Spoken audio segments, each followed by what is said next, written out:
And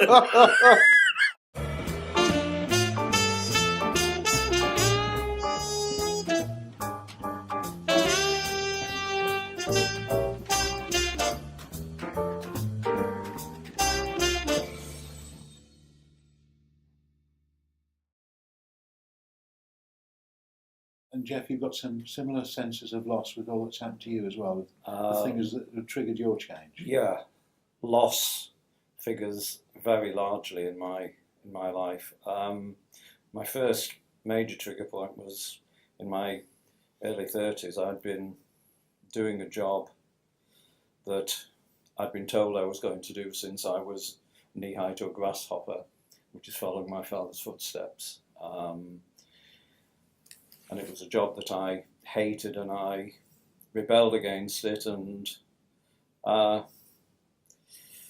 embezzled money from my firm and ended up in prison. Now, in the 70s or 80s, for someone from my background, that's about as low as you can go. My father virtually cut me off at that time. I came out of prison and I felt like a non-person. The mark of Cain doesn't begin to describe it. All the people, whether they're family or professional colleagues, and all the things which are anchor points in your life, you were cut off from. Everything gone, yes. So I had to reinvent myself very quickly because I needed to earn a living.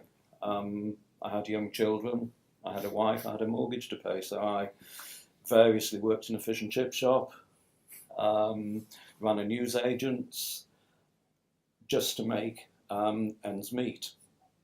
I then applied for the civil service because my main working tool has always been my brain, and chip shop and newsagent doesn't really exercise that muscle, sadly. You read the newspapers. Yes. It's a good combination. The newspapers are very much.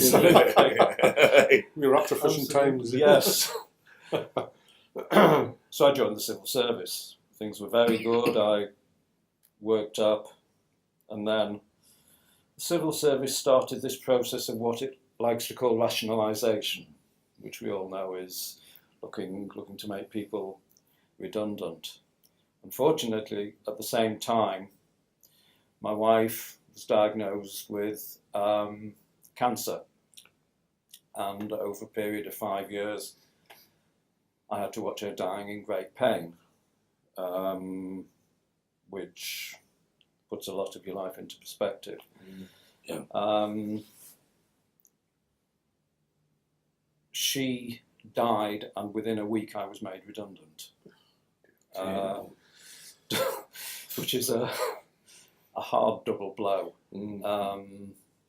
But again, I realised I had to survive somehow, with the help of one or two very close friends and my daughter. I think rather foolishly, but my decision was to try to get back to the thing that I knew best, which was law. Which you didn't enjoy. Which I detested. Yeah. And the trouble with being qualified as a lawyer is you're no use for anything else. Absolutely no use for anything else. So I wrote, must have been 250 letters to every law firm in the area, received one reply. Got a job as a clerk on, I think, 10,000 a year. I was then in my 40s, 50s, and tried to start working my way back up. Unfortunately, my bad habits hit me again, and when I was 60, I was sentenced to 2 years imprisonment for embezzling money again. End of life, or so I thought. and within 2 days I was sat in a car with a hose pipe from the exhaust through the window. Woke up the next day in hospital and decided, well, obviously it's not meant to be, so I've got to make the best of what there is, and that's what I've tried to do since. I mean, it's amazing, isn't it? Because people say about these things we go through in life, you know, it's the first job is it, then it's the mortgage, then it's the marriage, then the children. It's a standard process, but it seems to me certain things, Geoff, are somehow more important, you know. And I've had a bit of a similar experience, but I know, thank goodness, Yes. nowhere near as serious about. You're having to come to terms with someone who's never quite going to be the same again, but you have to refocus things, and things become less important. You have to somehow, change you know. your priorities. Change your priorities, yeah. Change your Yeah. priorities. Yeah. What was formerly important, like having the biggest car, having Sure. having a new 3-piece suite every time one comes out, having the latest DVD player, it becomes meaningless. It's not important. It's the joy of waking up in the morning and looking Well, forward to fantastic. another day. And music as well, I think. Music, anything to do with the arts, I find inspirational, absolutely inspirational, and I do try to spread this to everybody I know. What we hope is that when you've had one loss and recovered from it, it gives you strength for the next time. Mm. Have you found that? No, No. no. Every loss is like a kick in the groin. That's quite a few trigger points there. Quite a few there, yeah. How about you, Geoff? For me, it was largely a case each time of necessity being the mother of invention. I had to reinvent everything about myself. So much had been lost. Now, one of the prime ways to do that, obviously, you need time. Well, being in prison gives you time. And For reflection. yes, and I have to say that time was very important. It also gave me time to reflect. Often the reflection was distorted.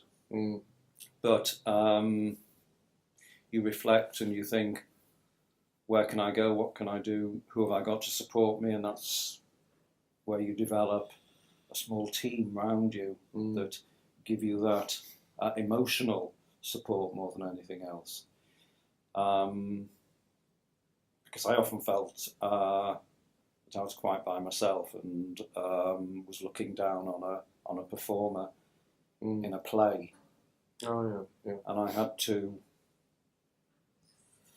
join the two together. I had to become the person. Creativity's never been a big part for me because I hold my hands up and say that I am not creative. I love what other people have created, and that has provided great solace and inspiration for me. But basically, for me, the greatest need was time. Yeah.